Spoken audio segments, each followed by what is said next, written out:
El tema es trauma de tórax. Es un tema bastante sencillo de ponernos de exponer y rápido. El asunto es que en cuanto a las lesiones de tórax, son responsables aproximadamente del 25% de todas las muertes relacionadas a trauma. Eso quiere decir que es nada despreciable la necesidad de conocer ampliamente el tema porque estamos muy expuestos a las lesiones torácicas y también si no conocemos, debemos reconocer a tiempo ciertas situaciones, podemos tener complicaciones más importantes y aumentar todavía la proporcionalidad el porcentaje de muertes. La radiografía de tórax, igual que el abdomen en su momento, en dolor abdominal y demás, la radiografía de tórax es parte de la serie del trauma. Y la serie de trauma, todo paciente politraumatizado, se dice que está constituida, por lo menos hace muchos años, está constituida por la radiografía P de tórax, la de pelvis, foco en pubis y la lateral de columna cervical. Sin embargo, en los últimos años se modificó y se dice que la serie de tórax, pues, la serie de trauma, ya se excluye la radiografía de columna cervical. Tanto así que dentro de la radiografía de tórax, se clasifica como el primer método diagnóstico a correlacionar según la situación o la condición clínica de los pacientes que llegan a una sala de shock. Dentro de la serie de tórax o la serie de trauma, perdón, se le da mucha importancia a la radiografía de tórax porque esta puede identificar lesiones que pueden comprometer prontamente la vida, de tal forma de que pues es el primer signo o el primer paso para intentar identificar esas lesiones que comprometen la vida.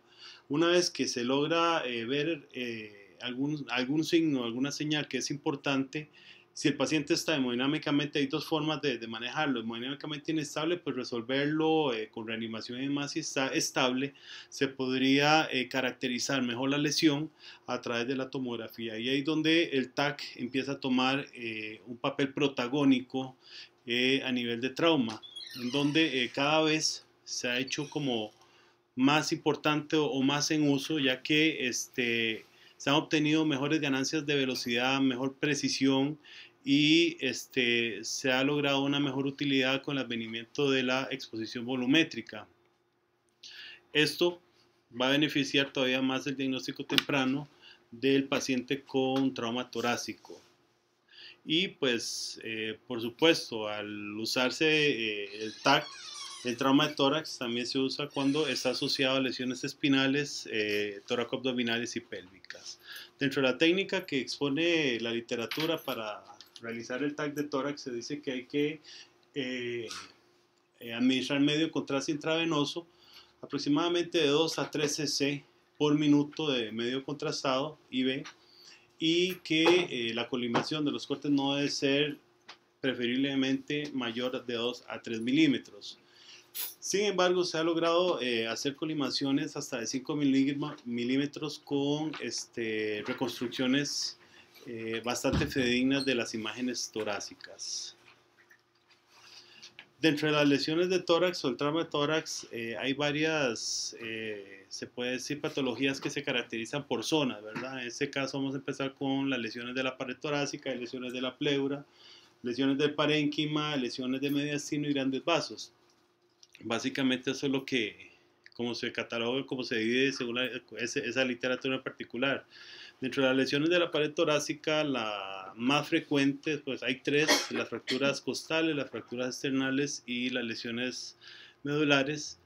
Las fracturas costales en primera instancia son, se puede decir que las más comunes que se presentan a nivel de pared, que inicialmente pueden que no se logren ver en las radiografías de tórax, porque tengan desplazamientos milimétricos o muy pequeños y puede no llegarse a ver. Sin embargo, cuando son más desplazadas, pues se ponen más en evidencia en la radiografía simple de tórax o en la AP, que es la que se toma inicialmente en sala de shock.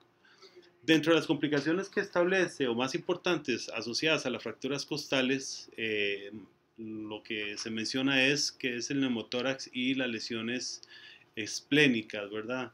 Y las lesiones esplénicas cuando está asociado a fracturas de las últimas 3 costillas de la parrilla costal.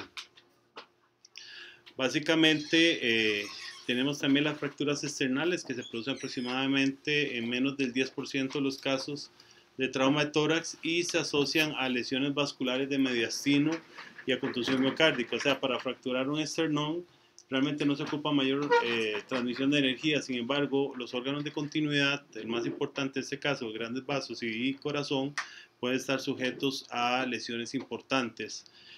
El diagnóstico de las lesiones externales realmente se hace mejor con la tomografía porque la radiografía pues puede que sea la radiografía de tórax no sea tan precisa para ver algunas fracturas, básicamente las que están localizadas a nivel de manubrio. Y por último, dentro de las lesiones de la pared torácica tenemos las lesiones medulares.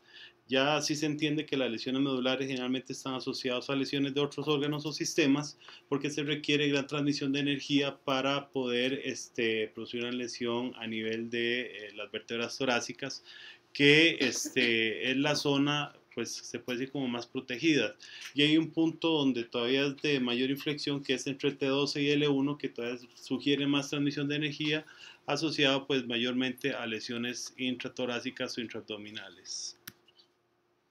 En principio, tenemos que a nivel de la parrilla costal podemos tener fracturas de las 3 primeras costillas, que esto está asociado pues a lesiones espinales, lesiones vasculares y rupturas traqueobronquiales.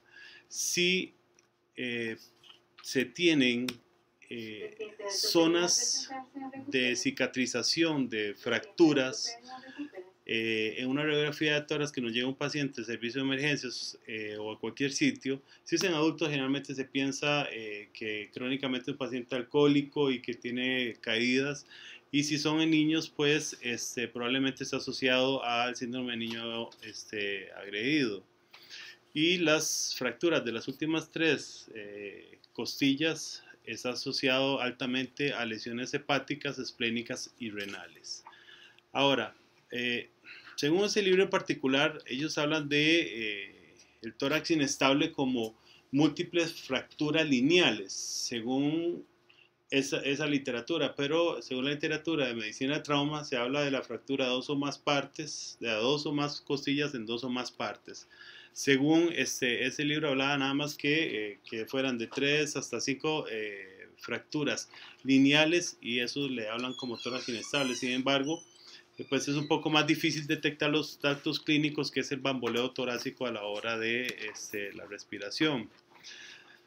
Básicamente, aquí pues es un ejemplo de un tórax inestable donde vemos múltiples fracturas costales que está asociado a enfisema subcutáneo, y podemos ver el hemidiafragma izquierdo que realmente no se logra observar al detalle porque hay una zona de atelectasia importante más derrame pleural.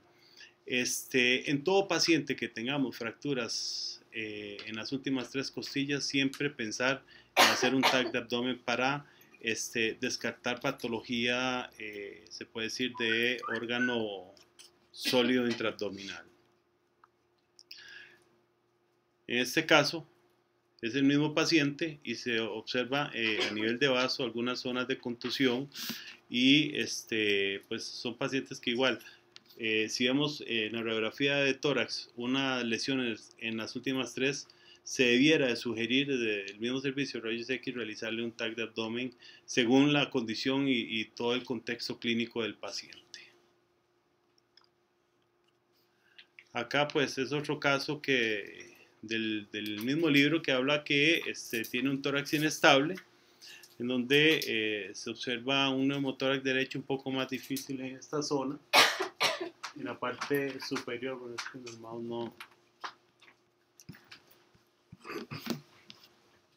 no, ¿verdad? En la parte superior, ahí donde no se encuentra trama vascular, Yo todo afanado ando. ¿Dónde quedó? Donde no se encuentra trama vascular, hay zonas de contusión pulmonar bilateral. Sin embargo, en esta radiografía en particular, lo que da el índice de sospecha realmente es el mecanismo de lesión y las zonas contusionales, que nos hace pensar que sería pues una posibilidad de realizarle el TAC. Una vez que se realiza el TAC, pues obviamente se pone de manifiesto lo que se ve en la radiografía y las múltiples fracturas con desplazamientos que en la radiografía de tórax AP no se llegaron a observar, señor. Ya era operado el paciente. ¿Perdón? Ya era operado. Ese no dice ahí en que el libro. De que llegaron un bronquio. Ese clip metálico era parte del trauma, pero parece que fuera un antecedente porque así queda cuando hacen una lobectomía, una cementectomía pulmonar, entonces ponen un clip en el bronquio. Pareciera que fuera así. Sí, no, realmente no había hablado nada más del... Pero no le eran así. No decía si era operado o no, o si tenía algún procedimiento de intervención. Nada más se hablaba de la importancia de que ante la sospecha, pues realizar el TAC, una reconstrucción ósea para determinar si tiene o no tiene. Por otra parte, aquí pues un paciente igual con un trauma torácico que en sus pacientes con trauma torácico se pueden ver hematomas extrapleurales. ¿Y cómo nos damos cuenta que son hematomas extrapleurales? Primero porque están asociados a las fracturas. Esos hematomas pueden estar asociados a las fracturas costales y nos damos cuenta que es extrapleural porque ese paciente lo podemos cambiar de posición y el hematoma no discurre, ¿verdad? Queda siempre localizado en la misma zona.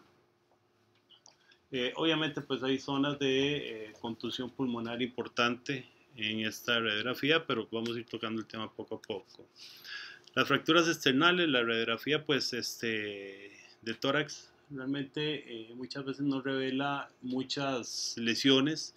Sin embargo, se sugiere a nivel de la literatura internacional que haciendo una reconstrucción ósea se puede poner, se puede caracterizar, primero localizar y caracterizar bien el sitio de la fractura a nivel external, sin olvidar que estas fracturas están asociadas a lesiones o contusión miocárdica y también puede estar asociado a lesiones de vasos mediastinales.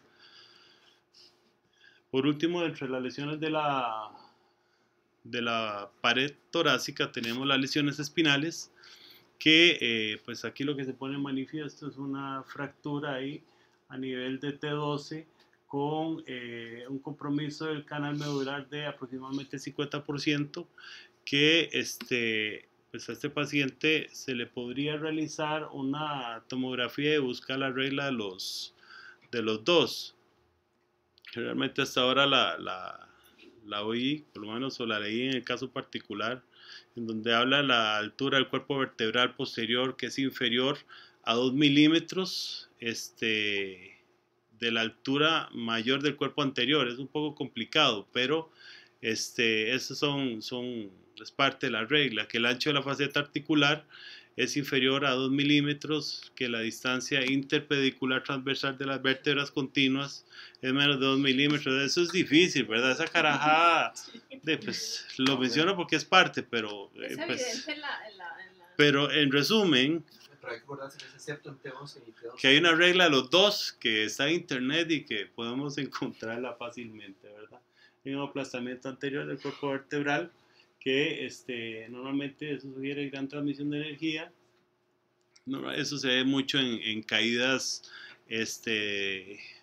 precipitaciones de más de 3.6 metros y podemos tener compromiso del canal medular.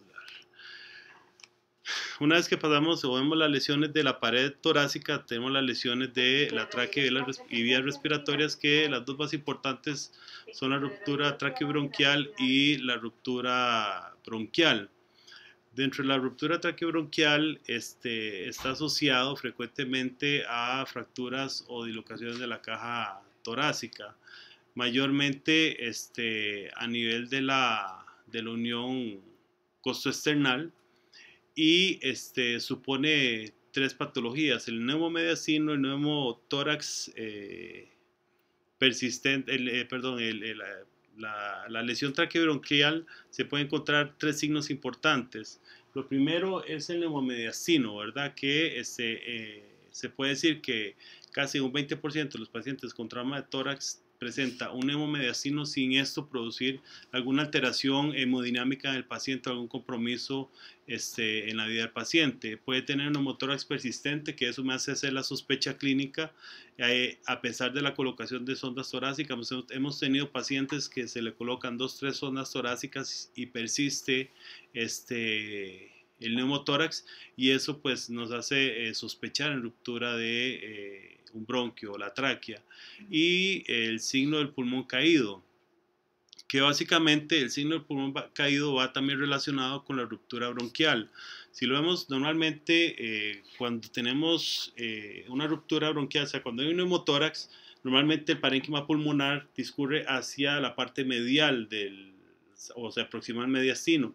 Sin embargo, cuando hay una ruptura bronquial, generalmente lo que se tiene, bueno, aquí hay zonas contusionales y demás, pero lo que se tiene es que el parénquima pulmonar se puede desplazar o superiormente y externamente, o se puede desplazar, eso es lo que le lleva al nombre del signo del pulmón caído. Se puede desplazar periféricamente, o sea, se rompe el bronquio y el parénquima pulmonar se desplaza por la presión positiva que entra a la cavidad torácica, y se desplaza periféricamente y puede discurrir inferiormente. A eso se le llama, o ese es el signo característico, digamos, del pulmón caído. Otra patología, la ruptura esofágica. Realmente son poco comunes. Sin embargo, se habla que pues, el diagnóstico de la ruptura esofágica se puede hacer por trago de medio hidrosolubles o medio baritado, se puede hacer por tomografía o se puede hacer por endoscopía. La manifestación pues más característica que se presenta para pensar o sospechar en ruptura esofágica es el neumomediastino severo, y hay otras manifestaciones que son menos específicas o menos comunes, como el neumotórax, derrame pleural izquierdo y el ensanchamiento mediastinal. Después tenemos las anormalidades puramente de la pleura, que son 4 patologías que se mencionan: neumotórax, neumomediastino, derrame pleural y ruptura del conducto torácico. A nivel neumotórax, pues eso es algo como podría decirse un poco trillado, que hay una zona contusional ahí, y además, perdón, aquí se puede ver el área radiolúcida que corresponde al neumotórax. Un porcentaje importante de los pacientes con trauma craneoencefálico, según el mecanismo de lesión, está asociado a neumotórax, y todo paciente que llegue politraumatizado, que asocie neumotórax, siempre debiera, y se le realiza un TAC de abdomen, debiera evaluarse las bases pulmonares, que es algo pues que se hace, es una práctica bastante común. Aquí pues el mismo caso, ¿verdad? Tenemos el signo del pulmón caído, y pues es un neumotórax, es un tipo de neumotórax, ¿verdad?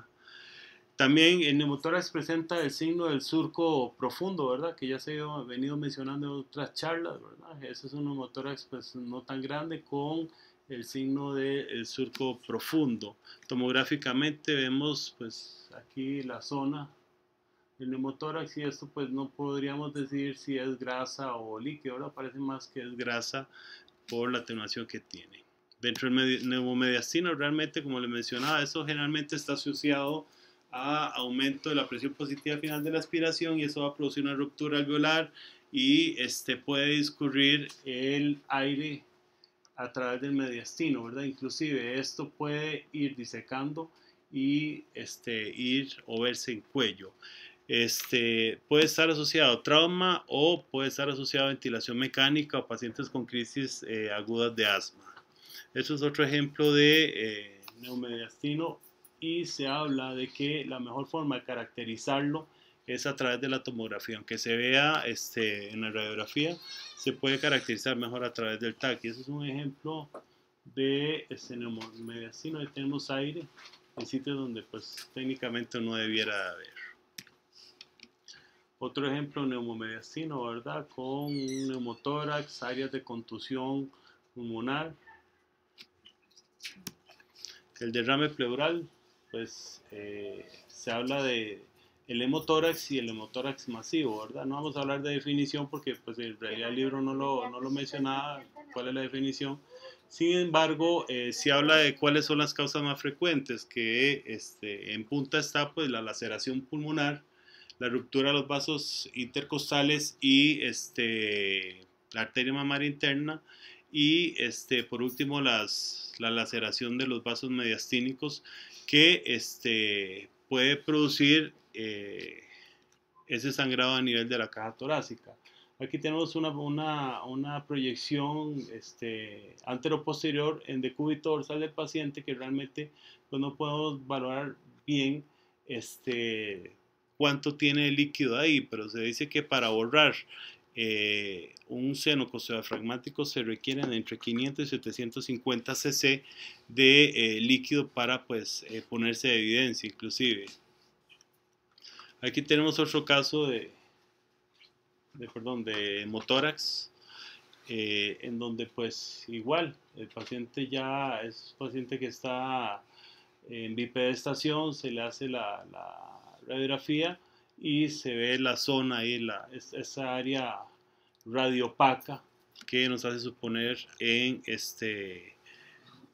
un hemotórax. Sin embargo, hay lesiones como las del conducto torácico que lo que presentaría es líquido quiloso, ¿verdad? Sin embargo, cuando ese líquido quiloso se mezcla con la sangre, en caso que también tenga un hemotórax, no podríamos diferenciar una lesión del conducto torácico de una lesión de un vaso tipo intercostal o laceración pulmonar y demás.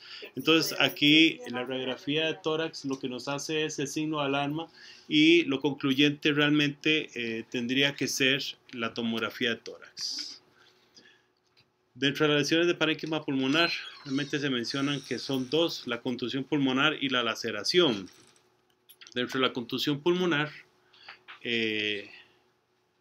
radiológicamente empieza a aparecer, hay contusiones que son muy agudas, ¿verdad? Depende del mecanismo o la fuerza de impacto, pero se dice que empiezan a aparecer entre la cuarta y la sexta hora y termina de consolidarse entre la 24 y 48 horas. Puede que tenga un trauma agudo y en principio pues vaya a ser el síndrome contusional, sin embargo no se pone en manifiesto radiológicamente hasta después de 4 o 6 horas. Generalmente están localizadas las contusiones a la periferia del pulmón y cercano al sitio del trauma. Pueden ser unilaterales o bilaterales y pueden ser multifocales inclusive.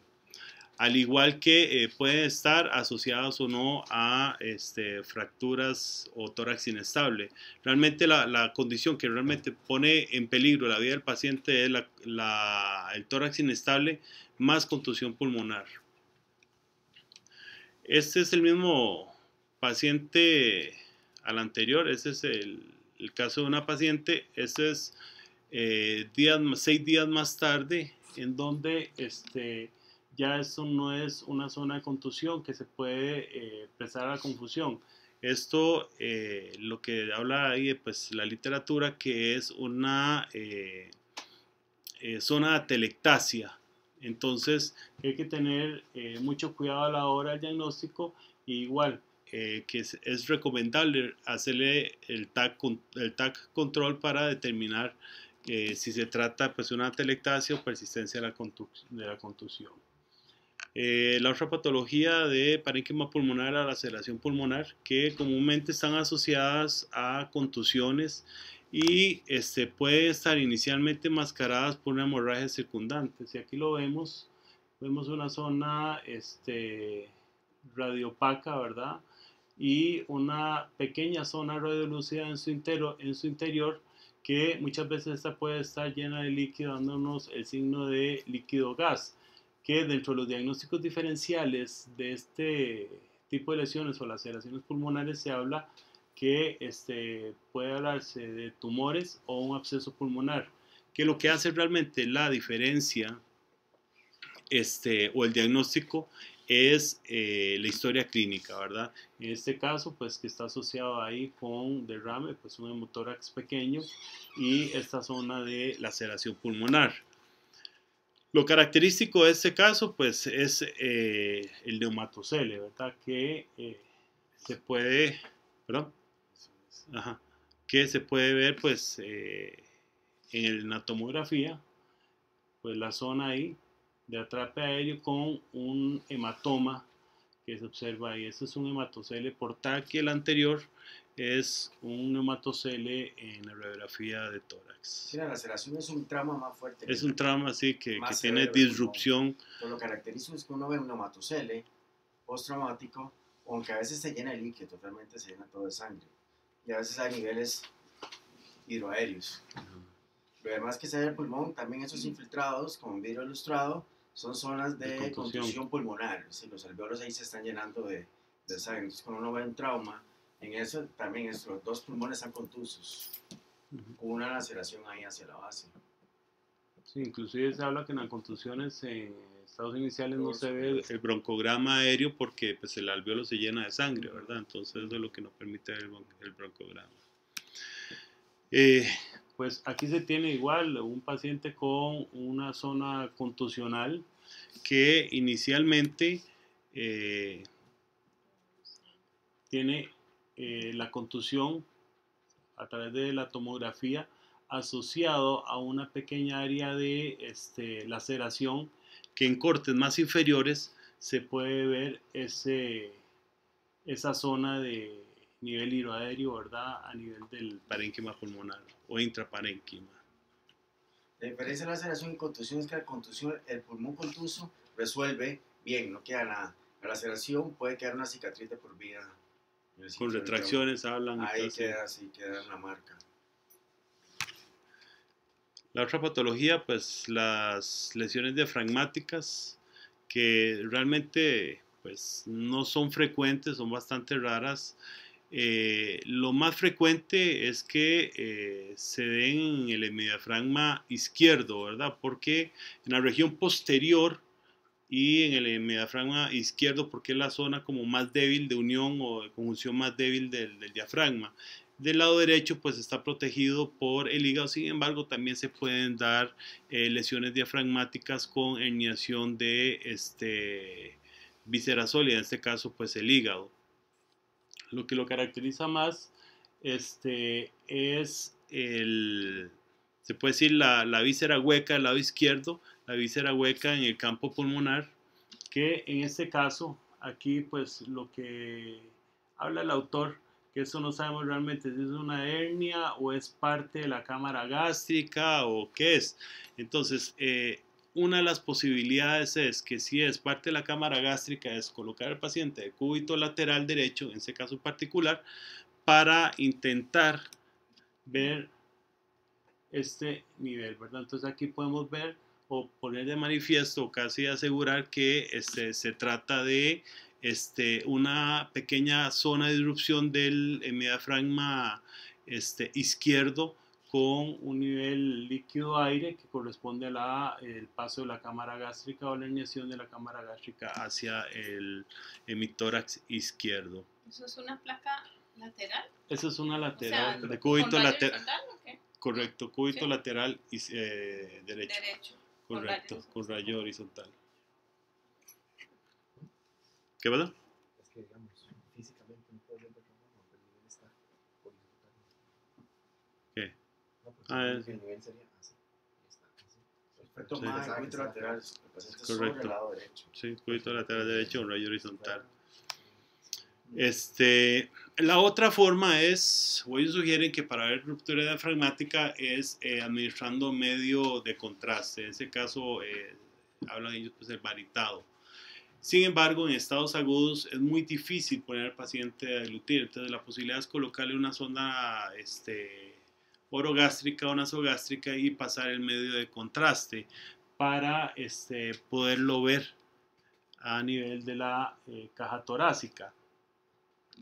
Y de la misma forma realizarle la tomografía, ¿verdad? Aquí inicialmente se logra observar algo que no tiene que estar ahí, ¿verdad? Como que una zona de líquido que, pues, así es cierta, no sé, en principio no tenía conocimiento de qué era, se le coloca una sonda nasogástrica, se le pasa el medio de contraste y se hacen los cortes. Ahí se puede ver, perdón, la cámara gástrica, y en cortes más inferiores se pone de manifiesto el signo del collar, ¿verdad? Que es la parte más estrecha por donde hay la disrupción diafragmática y se hernia la cámara gástrica hacia la cavidad torácica. En este caso, pues tenemos en el lado derecho pues el signo del surco profundo, ¿verdad? Eso ya es, pues aquí tenemos una zona de hemotórax que pues no podríamos valorar bien, pero bueno, en este caso lo que quieren poner de manifiesto es la herniación del hígado a el campo derecho. Entonces, lo que mencionan que en la placa simple o en la placa AP de tórax o PA, lo que vamos a ver es el signo del surco profundo y podemos ver algunas zonas más agudas del seno diafragmático, que es donde hay la erupción del diafragma y pasa a través de esa erupción el hígado. Si vemos este corte de TAC, se ve pues muchísimo mejor la zona del collar, o donde pues técnicamente se dice que estrangula o ahorca el hígado. Entonces se puede observar esta imagen que ese es el signo de collar, también el hígado. Ya en la resonancia magnética, algo muy parecido a eso, no se puede llamar uno de una u otra forma, pero son muy parecidos. En la resonancia magnética a le llaman el signo del pan casero, ¿verdad? Entonces, sí, ahí está como del pan casero, sí, como el signo de la cobra de Pérez, ¿verdad? Una cosa así. Cada vez que alguien ve algo, pues ahí le ponen. Andrés, perdón. Sí. No, termina. Y por último está también en disrupciones del hemidiafragma derecho lo que se conoce como el signo de la víscera dependiente. Víscera dependiente porque está pegado a la pared torácica, que como normalmente se ve el hígado, que es por cortes, pero ya sabiendo la cúpula y demás, que se va viendo como que es separado de la pared. El signo de la víscera dependiente es cuando está pues unido a la se puede decir pared torácica, y eso hace suponer de una lesión del diafragma. Que bueno, no me podría imaginar pues uno pensando en eso dentro de unos 2 años, ¿verdad? Y que se le vaya a olvidar el tema. Porque yo no sé, eso se ha visto, doctor, es que no tengo idea. Normalmente siempre cuenta el lado izquierdo, yo las que hice en el lado izquierdo. Sí, pero el lado derecho es difícil. Es decir, con placas simples, tiene que ver, o sea, todo el intestino metido en el lado izquierdo. Pero las sutiles hay que hacer tomografía y reconstrucción multiplanar, cortes coronales sagittales, aparte del axial, para poder llegar a un buen diagnóstico, porque el diafragma es una de las patologías, es decir, el diafragma es una de las partes anatómicas más difíciles. La patología diafragmática, ver esa portada, no es sencillo. Pues dice el libro en particular y pues que el diagnóstico, la ruptura de diafragmas se hace con tomografía. Y según los libros de trauma, ¿verdad? El diagnóstico es quirúrgico. Acaba de salir.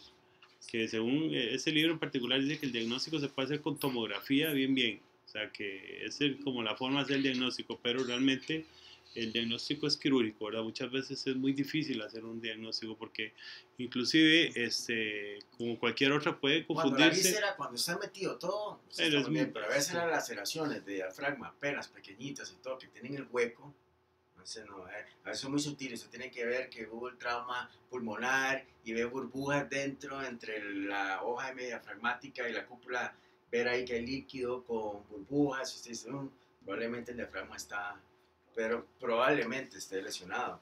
Ya quirúrgicamente no se dan cuenta que tenía el hueco. Ahora, igual no se sabe si fue agudo, que por el trauma, aumento de la presión intraabdominal, hizo una alteración del hiato esofágico y pues se pudo haber pasado. O sea, realmente es muy difícil, ¿verdad? al principio de este año sí vino una paciente de Limón con un trauma, pero ya venía mal, aquí ya venía chocada, perfecto. Y le hacen el ultrasonido y se le veía, pero era una colección en todo en el epigástrico, hipocondrio derecho. Hicieron el pericardio estaba con derrame y todo, ingresaron a sala y inmediatamente se murió, obviamente. Tenía cualquier cantidad de pus en mediastino, y lo que tenía era un hueco en el diafragma derecho. Y por ahí había coleccionado. Entonces. Sí, la grande si usted la ve, y ahora con este formato que usted puede reconstruir. Antes que era cortes axiales, hay varios signos, pero no es tan sencillo con cortes axiales solamente. Ahora con la reconstrucción, usted puede hacer sagital, coronal y todo, entonces se la juega más. Pero es detector dependiente. Sí. Sí, es que sí, Sí, claro. es que los tags son, o sea, Las pequeñas, digamos, las pequeñas. A veces pasa aquí que usted ve el orificio, pum, hace la contusión y esa bala ingresa es decir, no ingresa a abdomen, a cavidad peritoneal, se queda en tórax, pasa al otro lado, pero en ese hizo el trauma del diafragma. Entonces usted lo que ve son unas burbujas, ve el derrame pleural, ve burbujas entre la hoja diafragmática y la cúpula hepática con derrame ahí. Y si eso usted se ve a ver trauma de diafragma sugestivo, que hay un trauma diafragmático asociado. ¿Te puedes devolver la anterior? Alan, esto que se ve aquí, bueno, esa es la cámara gástrica ahí herniada, digamos, con el medio de contraste. Exactamente. Y eso que está aquí más hipotenuante es grasa. Eso es grasa. Verá que usted lo compara con tejidos blandos. Sí. Y es grasa. Entonces, parte ahí, epiplón debe estar también metido. ¿Verdad? esto. No, lo más hipodenso, lo que está a la derecha tuya. Eso. Y abajo. Y aquí abajo, ese montón que se ve aquí, lo más hipodenso. Exacto. Ahí es. Usted hace siempre comparación de densidades con tejido blando y es igual a la grasa que tiene ahí. Y otro ya de rame. Exacto. Y ya me senté, y atelectasia. Y fracturas, y sí, enfisema subcutáneo, y todo el asunto. Ok, ya casi para terminar, la patología de aorta. Que bueno, hay signos claves. Se habla de ensanchamiento mediastínico de más de 8 centímetros. En proyección PA, problema para un paciente en PA, ¿verdad? Normalmente se habla de 8 a 10 centímetros en proyección AP, por la magnificación que eso lo puede llevar. Un ensanchamiento igual de mediastino, más del 25%, el diámetro torácico a nivel del arco aórtico, el borramiento del botón aórtico, ¿verdad? Puede tener un casquete apical izquierdo, bueno, igual desviación de la tráquea o la sonda nasogástrica hacia la derecha y depresión del bronquio principal izquierdo. Son como los signos, los hallazgos radiológicos pues más importantes que podríamos esperar. Si le da chance. Si le da, porque, exacto. Eso fue que un hematoma y tapó ahí porque realmente llegan a sal y mueren ahí sale solo. Hay un cuadro ahí que un 10% de los pacientes mueren en la escena porque es ruptura completa. Que un 80% ahí tiene rupturas mínimas que progresan rápidamente y terminan muriendo casi que el 90%. O sea, solo un 3% sobreviven atendiéndose prontamente, diagnosticándose a tiempo y atendiéndose, digamos, con un abordaje quirúrgico adecuado. Bueno, ahí es lo característico, ¿verdad? Ese ensanchamiento mediastínico, ahí no cabe duda de que tiene una ruptura de algún vaso importante. Es un paciente pues, que está vivo, ¿verdad? Está monitorizado, lo que uno supone, ¿verdad? O estuvo vivo, ¿verdad? Se sugiere igual, dicen que pues la radiografía es el signo de alarma, pero el dato de alarma o el hallazgo de alarma, pero hay que hacer tomografía, ¿verdad? Y hablan sobre sangre en mediastino y lo catalogan como en grados, ¿verdad? Que en principio pues se logra observar la atenuación mediastínica anterior anormal con básicamente el tejido blando que es consistente con un hematoma, ¿verdad? En esta zona. Así, por lo que estamos empezando a dar pasos en esto, es un hematoma que según refiere la literatura, eso se cataloga como grado 1 y que no requiere de realizarle una ortografía, a diferencia de los libros de trauma que dice, si usted quiere hacer diagnóstico de lesión de aorta, hay que hacer una ortografía. Aquí la literatura lo que habla es que por lo menos en este tipo, en el grado 1 de lesión o de sangre a nivel de mediastino con integridad de la aorta, pues no ocupa una ortografía y son muy contundentes cuando hablan de eso. Después viene pues acá en la segunda diapositiva, ahí se observa un pequeño defecto de una normalidad sutil del contorno del arco aórtico pues a nivel del istmo, y se le hace un estudio o una ortografía posterior y se demuestra realmente lesión aórtica. Ese sí es tributario realizarle la ortografía. En este caso se ve un hematoma que es redundante por lo menos a la aorta, donde se observa íntegra, pero bueno, que es muy importante, que tiene un hemotórax además, pero eso se le llama que bueno, que es un sangrado, una lesión de mediastino que produjo un sangrado y se le cataloga como grado 2, pero no requería la ortografía porque está asociado a la ruptura del cuerpo vertebral. Entonces que probablemente pues hay ruptura del cuerpo vertebral y ruptura de probablemente de las fracturas de las costillas cercanas al sitio del mediastino, y eso es lo que está produciendo el sangrado. Entonces que es un grado 2 y que no es tributario candidato a realizar una ortografía. Al contrario de ¿verdad? Que se ve como una aorta que está ovalada con un defecto ahí llenado en su interior, que sí sugiere una lesión aórtica, se puede decir, grado 3, con un hematoma mediastinal que está pues de manifiesto, y hay cierta extravasación del medio contraste en forma activa. Entonces, al ser un grado 3, realmente se dice que es candidato a una ortografía, pero queda a discreción del cirujano. Realmente no es algo que el cirujano quiera hacer una ortografía, pues queda a discreción de él, pero puede ser transquirúrgico porque es una lesión que es realmente letal y pues el paciente puede fallecer prontamente. Y por último, vienen las lesiones grado 4, en donde pues ya tenemos aquí como un pseudoaneurisma, ¿verdad? Un pseudoaneurisma, perdón, con extravasación del medio contraste y demás, que estos pacientes se dice que no requiere de una ortografía sencillamente porque el riesgo de muerte es muy alto. Entonces, de que lo que corresponde es la intervención quirúrgica. Entonces, según los grados, la literatura lo que expone es cuáles pacientes requieren ortografía o no. Y pues bueno, no lo voy a leer, que es exactamente lo mismo lo que veníamos hablando, ¿verdad?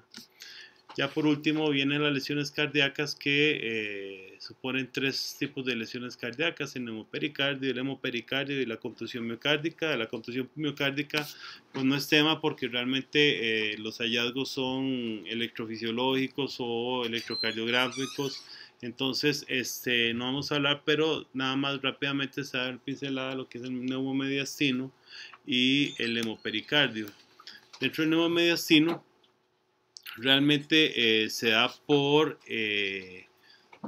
secundario a un neumopericardio, ¿verdad? Generalmente está asociado a el neumopericardio está asociado a neumomediastino, que eso básicamente es porque hay un seguimiento del aire a lo largo de la adventicia de las venas pulmonares y pasa al espacio pericárdico, ¿verdad?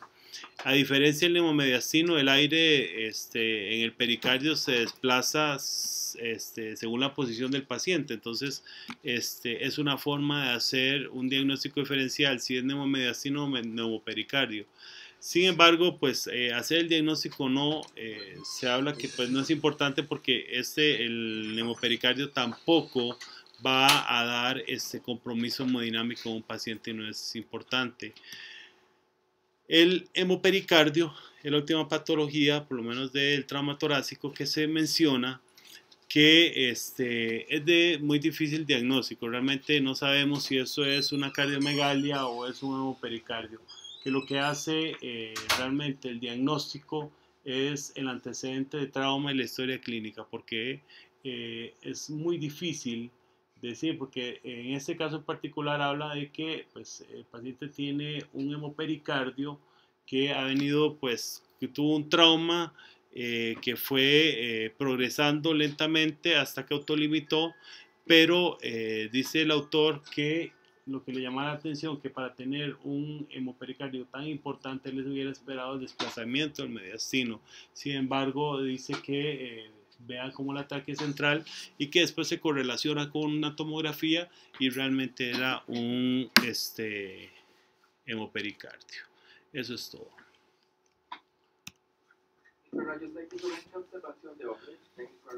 Sí, realmente ahora para tramos se está usando lo que es el tacto. Pasa que a veces, digamos, si uno está de lunes a viernes y tiene el inyector, lo que se sugiere hacer toda la fase, ¿verdad? Sí, una fase sin medio contraste, una fase arterial que es importante, ¿verdad? Sobre todo cuando en el abdomen o en la placa ven derrame líquido libre, porque para ver si hay un vaso con sangrado activo, una fase portal, esas 3 fases hay que incluirlas siempre. En las guardias sábado, domingo y ni modo, va a la mano inyectado. Todavía en las guardias sábado, domingo más difícil porque no es la misma presión, no es la misma presión, entonces hay que jugársela más. Pero digamos, si uno tiene todo, hay que cuidar las 3 fases, es mejor. Y bueno, prevención con cortes cada 3 milímetros. De hecho, los gringos no se la juegan. Se van a las charlas y cuando los gringos llegan, exponen trauma, ellos juegan con todas las fases. Cuando hay un trauma pélvico y está partida esa pelvis, hay que hacer una fase arterial porque más si está comprometido el sacro, a ver si hay sangrado activo y todo, porque eso no lo pueden ni tocar los cirujanos. Si van y meten, se desangra, se muere el paciente en sala. Entonces, pero a veces aquí cuesta mucho, pero si hay que pedirlas. Es más fácil ver todo en tomografía que en radiología convencional, obviamente. Pero y como hemos hablado, siempre hay que distinguir qué es derrame, qué es neumotórax, pero el TAC es... Sí, hasta en neumotórax lo sugieren. Neumotórax, cualquier cosa, cualquier alteración en una radiografía de tórax normal, háganle un TAC. Sí, más un ensanchamiento mediastinal en un paciente de trauma, si algo está sangrando, algo le pasó, hay que hacer la tomografía. Mientras usted le pasa medio contraste para ver si hay o no, haga el TAC de una vez y se ve con toda la reconstrucción. Fracturas costales. Siempre se habla de tórax inestable de las 2 posibilidades. Unipolares, 3 costillas o más es un tórax inestable. O bipolar, 2 o más partes, 2 o más costillas. Las 2 se